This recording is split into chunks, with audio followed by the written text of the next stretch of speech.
एकात्मता मंत्र। यं वैदिका मंत्रदृशः पुराणा इंद्रं यमं मातरिश्वानमाहु वेदान्तिनो निर्वचनीयमेकं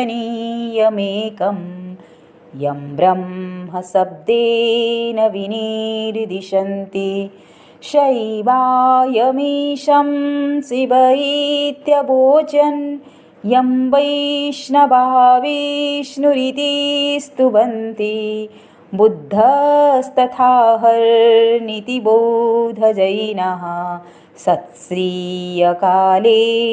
च सिक्खसन्तः शास्त्रेति केचित् प्रकृतिः कुमारः स्वामीति मातेति पितेति भक्त्या यं प्रार्थयन्ते जगदीशितारं स एक एव प्रभुरद्वितीयः।